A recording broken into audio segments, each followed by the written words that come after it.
Warriors podcast or not, we have to break down a little game one of the NBA Finals. The comeback kids from Indiana pulling off a little insanity in OKC. But this is a Warriors podcast, so we're going to break down the state of the Dubs with the eternal optimist, our guest, Dan Devone at 95.7 The Game. That's all ahead. You are Locked On Warriors, your daily Golden State Warriors podcast. What are they going to say now? Part of the Locked On Podcast Network, your team every day.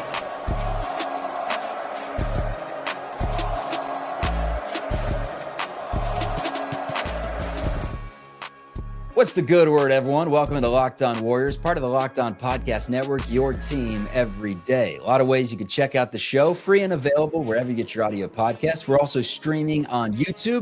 You can find us live after all the games and Monday through Friday. I'll be here with you. Subscribe to the show, leave us a review, hit that thumbs up. Everything that is free, it very much helps us out. We appreciate it. On today's show, we got Dan Devone coming up in just a little bit. You can hear him giving out his Warriors takes on 95.7 The Game. We're going to get into a little future of the Dubs. Could the deadline be a backup for the Golden State Warriors if they decide to not necessarily stay put this offseason, but just tinker things here and there and see how the beginning of the year begins? Could the NBA trade deadline provide better value potentially for Golden State? And who does he want? How does he see this Warriors team going from right now, sitting down on the couch watching this NBA Finals, to being in it next year? And obviously a healthy Steph Curry helps. Indiana's just got a drove of guys that can come at you. Tyrese Halliburton struggling for a large majority of this night. Nesmith struggling for a large majority. Miles Turner had a bank shot late in the game and just a couple huge buckets, but he struggled for a large portion of this night. But that's why this team is so good. And that is the difference between the NBA 10 years ago, where it was so damn top heavy, to where in this current moment, a team like Indiana now has a 1-0 lead in the NBA Finals with no one scoring more than 20 points in the game. Siakam went for 19, Nesmith went for 10, 15 for Turner, 14 for Nembhard, 14 for Tyrese Halliburton, and ain't no stopping Obi Toppin. He went for 17 off the bench, did the former Dayton Flyer. This one was a 14-point game with 8 minutes to go. 14 points in favor of OKC. The Thunder never trailed in this game until the final 0.3 seconds of this contest. That is when Tyrese Halliburton pulled up from 21 feet, hit the J as time expired. We saw him do the incredible, the unthinkable, the imaginable against the New York Knicks in game one, I believe it was, when they stole it. And he does it again in the NBA Finals game one. Incredible showing from Indiana. Proof that Rick Carlisle can just coach. What he did for Dallas when they took down Goliath and the Miami Heat with Bosh Wade and LeBron James. And granted, there's a lot of season to go. There's 6 more games of this thing. You got to win 3 more if you're Indiana. But you sit in the catbird seat, do the Pacers, and they have stolen home court advantage. And I'm sure a lot of Warriors fans are excited to see the other blue and gold win this game. Team from the East that there's not a lot of historical background with in terms of a rivalry. The Thunder, obviously there is. And the fact that they're talking about the Thunder potentially being the next Golden State Warriors dynasty, they've already coined them the next Warriors dynasty. They're like, this is the Warriors in the making. You got to win the NBA championship first. And granted, the Thunder have some experience coming back from down a couple games in these NBA playoffs, but down 1-0 right now to the Indiana Pacers. 111-110 the final score. 38 from Shai Gilgeous-Alexander, not enough. Lou Dort had his moments with 15, and J-Dub, Jalen Williams, had 17, 6, and 4. But it is the Indiana Pacers who turned it over 24 times compared to the Oklahoma City Thunder 6, and won the basketball game. My shoulders are shrugged. I do not know. All right, let's get on to the Golden State Warriors. That's the reason why you're here. Let's break down some dubs. Our guest today, it's Dan Devone from 95.7 The Game. All right, it's the man of the year and the 4-time Emmy Award-winning sportscaster in Seattle. Not just the man of the year, the man with the plan and the man with the takes. It is Dan Devone ahead of recording this ahead of game one between the Oklahoma City Thunder and the Indiana Pacers in the NBA Finals. What does this game tell you about, or this series rather, tell you about the nature of the NBA? You always talk about how it's cyclical, and here we have two teams that have just built their organizations in very similar ways for the most part. Well, I kind of think that it's what the NBA as well as the commissioner Adam Silver wanted, and that is parity. You wanted with the installation of a second apron that you want to disperse sort of that talent so that, unlike that of Major League Baseball, that it wasn't just cornered and centered around the big market teams, the New Yorks, the LAs of the world, but that everybody could get in on the act. And I'm not necessarily sure that at the end of the day that this is exactly the best thing for game when it's two teams that, quite frankly, nobody can give a rip about. When you're talking about the Prairie Lands and the Tractor Boys up against the Tractor Boys and OKC in Indiana, I just don't know if there's that level of interest. But this is exactly why you instituted what it is that you did in terms of those guardrails and just making sure that the rich didn't get richer. And so you have someone like that of Indiana, and you have stars now in the quote unquote smaller markets. I'm just sort of curious, and I guess this will play out over time as to whether or not this will be, because this is all measured at the end of the day by ratings, right? We'll just see what sort of viewership and how many eyeballs are watching this when it's all said and done with.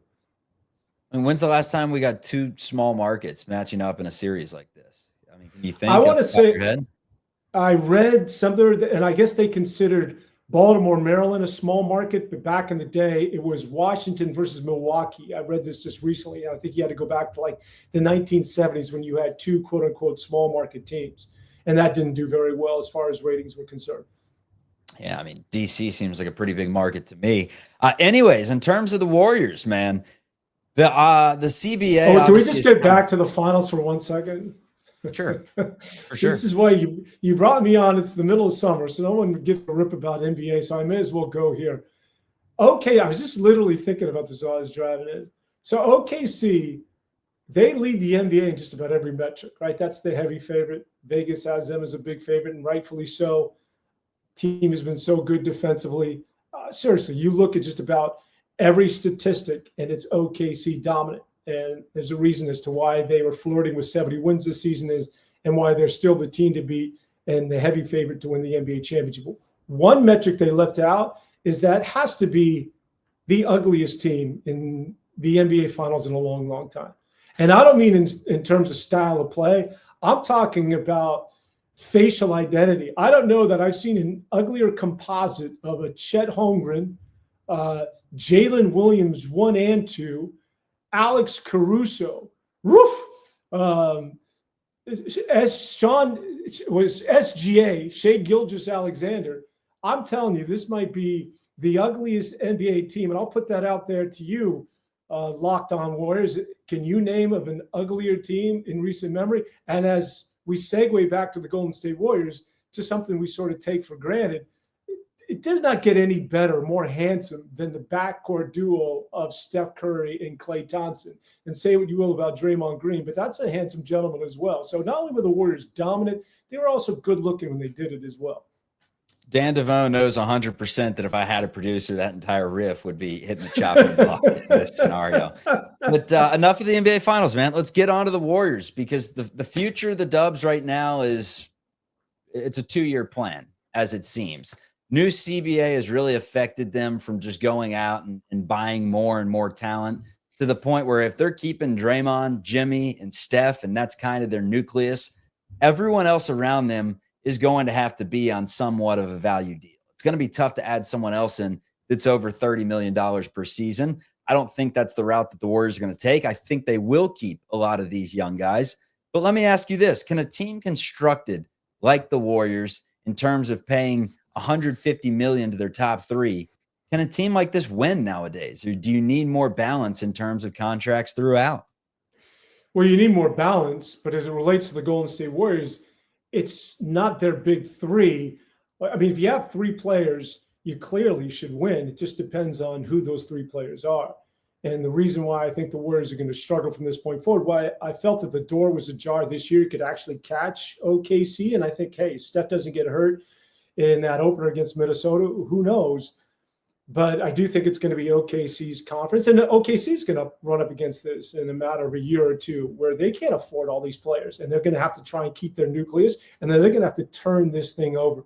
But thankfully, Sam Presti and company still have so many assets in terms of draft capital that they're still in an enviable position. But as it relates to the Golden State Warriors, it's not a matter of them being hamstrung in terms of a second apron in the construct currently of the NBA. It's who their big three are.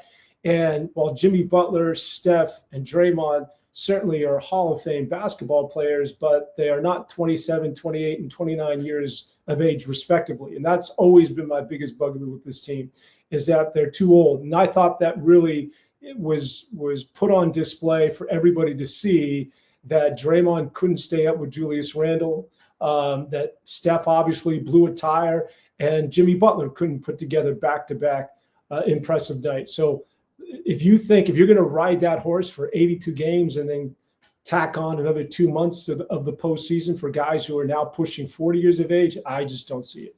Coming up, I asked Dan Devone if the Warriors could have any former players on next year's team. Maybe someone as cheap as DeAnthony Melton, maybe a little someone in Dallas, maybe a little someone from Phoenix. Dare to dream, right? That's coming up next. Devone gives us his answer on Locked On Warriors. The NBA Finals are now in full swing, and every night will deliver highlight-worthy performances. Maybe not as nice as Game 1, but you're going to see major momentum shifts and can't-miss moments. Whether it's the game-winning shot or the breakout players, there's never a better time to get in on the action. FanDuel makes it easy to stay in the game before tip-off and live with player props, performance trends, and same-game parlays. Fans have more ways than ever to play smart and win big. Which players are showing up in the biggest moments? If you think you know, player props are the way to go. It's going to be a high-scoring game. You think the defenses are going to dominate? That's where you get in on the points totals. And how would a $200 bonus bet add to the excitement if your first $5 bet hits? New to FanDuel? It's the perfect time to sign up. Head to FanDuel.com and place your first $5 bet. If it wins, you'll get $200 in bonus bets. So make every moment more with FanDuel, the official sports betting partner of the NBA. So what do you think Mike Dunleavy's plan is? Do you think there's some big move coming in the offseason? Do you think they just change things around the peripherals and then wait for the deadline to see how this team's working? Because we know that they're going to run it back with Jimmy and Steph at the very least. I don't think we got a full sample size of that last season. It's only going to get better with those two. And you saw the record when he joined the fold.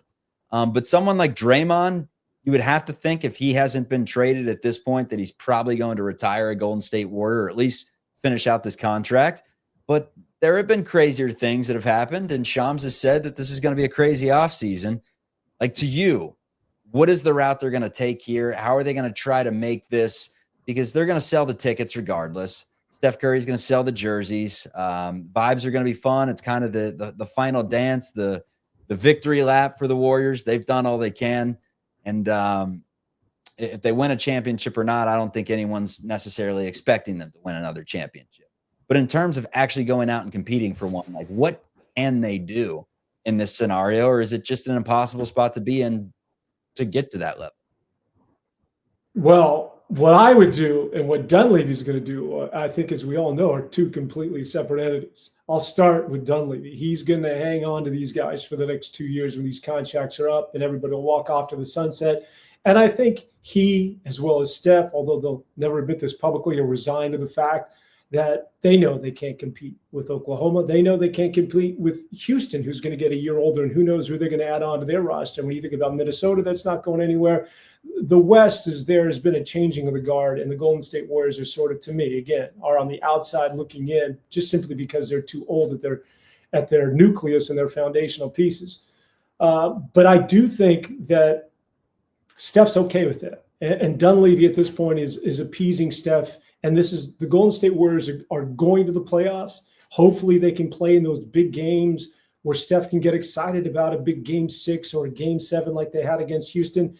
And I think Steph at this juncture in his career is like, just invite me to the dance. Just give me an opportunity to play in games like that. And that's all I want my final 2 years. I think realistically, he knows that Jimmy Butler and Draymond Green and Podziemski and Moody, and I don't know what they're going to do with Jonathan Kuminga, are not ready to contend in the real world with that of Houston. Now, if it's me that's running that team, I'm dipping my toes in the water and I'm just saying, what does anybody want for Draymond Green and Jimmy Butler if I was to package those two? Obviously, the money has got to match, but can I get anything for these two? Can I get something back with which that I can build upon that's younger? Again, getting back to those foundational pieces and gives me more of a future than what I have right now. To those that say the Steve Kerr offense is a thing of the past and he's got to start bringing in some size and maybe the Warriors would be better off with a new leader at the helm, what would you say to those types of fans that think bring in Mike Brown, throw Terry Stotts in the chair, give whoever it may be a chance, they're going to do just as well as Steve Kerr? Yeah, I think you're underestimating Steve Kerr, and nobody goes after this guy as well, I shouldn't say that, but I certainly have had knives out when it comes to Coach Kerr. I think that, listen, it's not on Kerr. This has always been a players' league. Kerr still has the respect of that locker room. Kerr still is a step ahead of everybody else. And I think when Kerr leaves and whoever it is that comes in, people are going to recognize that, oh, wow, yeah, we took for granted having somebody that was that cerebral and was able to have the respect and work as effectively as he did with Steph Curry and company. I'm a Kerr fan. I'm a believer in Kerr. It's about the players right now. Now his motion offense might be a little outdated. Getting a big, I think the small ball, I mean, there's iterations of that where it can still be effective, but I hope we've all arrived at the conclusion that you need a rim protector, and it's got to be an athlete. It's not Quentin Post. While he could be a nice addition, you need somebody who's athletic.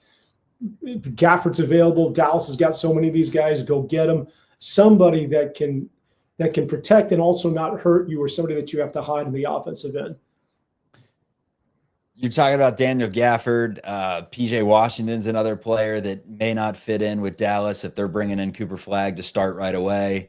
Another big, Derek Lively. I would imagine that Dallas will probably keep him with Anthony Davis to kind of core their front court.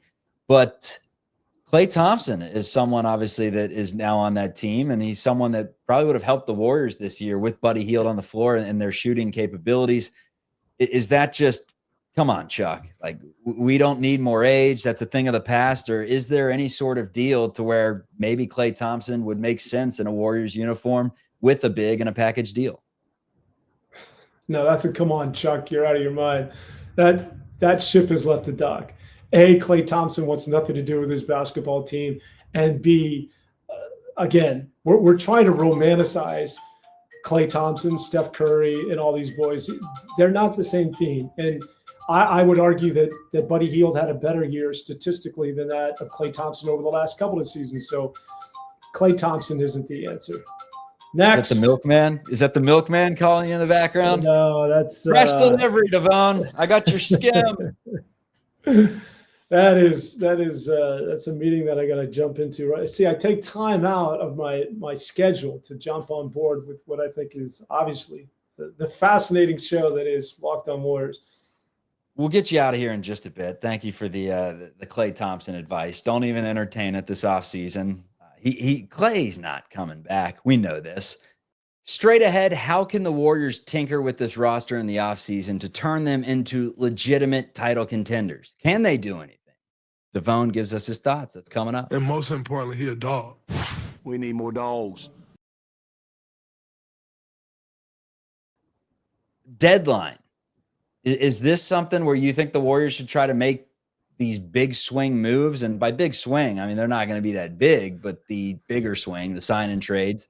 Or should they run Kuminga out there for a half a season, see how it works, try to integrate him into the sets more than they have in the past, and then just say, let's see how we do first 40 games, and then we'll decide like we did a season ago what to do at the deadline. It worked pretty well then. Well, I think you've reached the crossroads as it relates to Jonathan Kuminga. It's time to, if you're going to commit to this guy, you have to have that conversation over the offseason that's exactly what we're doing. You can't play with this guy's head anymore. And whether you're a Kuminga fan or not, if you're not, then move him out of town. Go get whatever it is that you can for Jonathan Kuminga. I'm sure there's a lot of people that are willing to invest in a young player, 22 years of age, with all that raw athleticism. But it's got to be one or the other. If he's coming back, you cannot go through this dog and pony show where he plays and he plays well, but then he has an off game, so we stick him in the 8th or 9th hole in the rotation, and then you don't see him. He's DMP'd for another week. That whole yo-yo game of back and forth has got to come to an end. So it's one or the other. It's either move him out of town because it just is. It's not an indictment that he's not a good basketball player. It's that it just didn't work here with the Warriors, and I don't think he's ever worked into the motion offense. He's an ISO guy, much like that of Jimmy Butler. So this offense has never been curtailed to someone like that of a Jonathan Kuminga.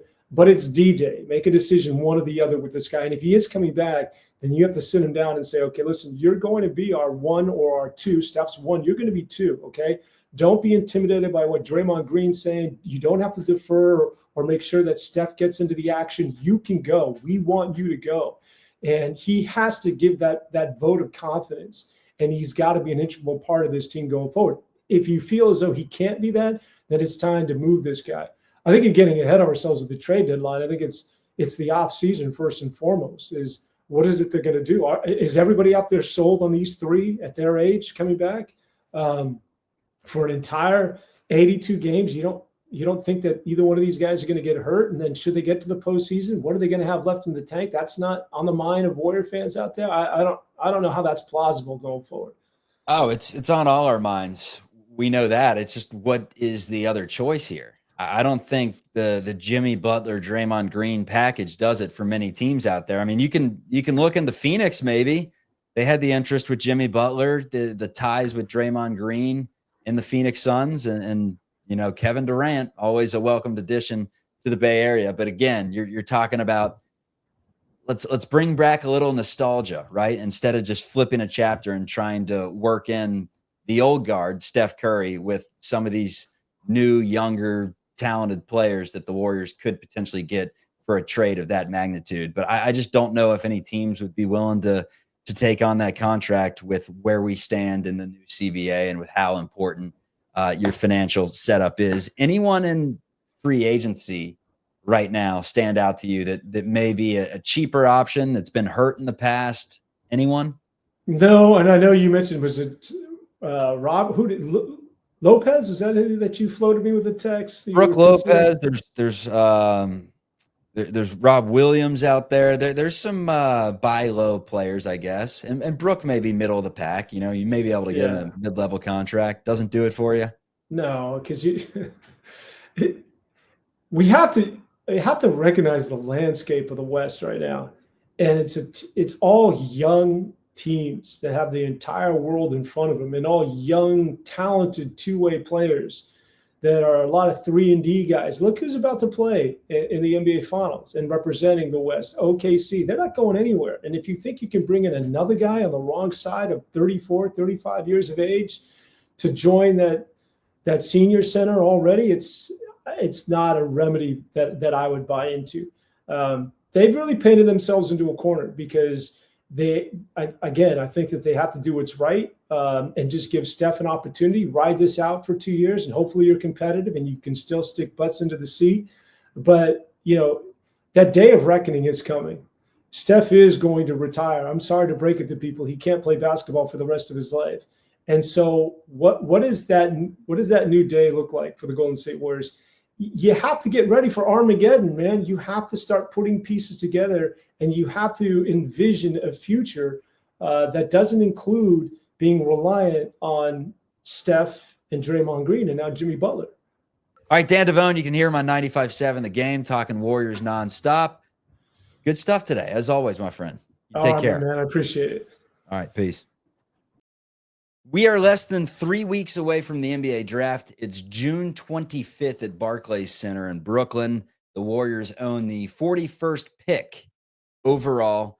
They'll be picking in the second round exclusively for the second season in a row. They went with the big man Quentin Post last year. Who will they go with in this year's second round? 41st overall. Warriors now on the clock.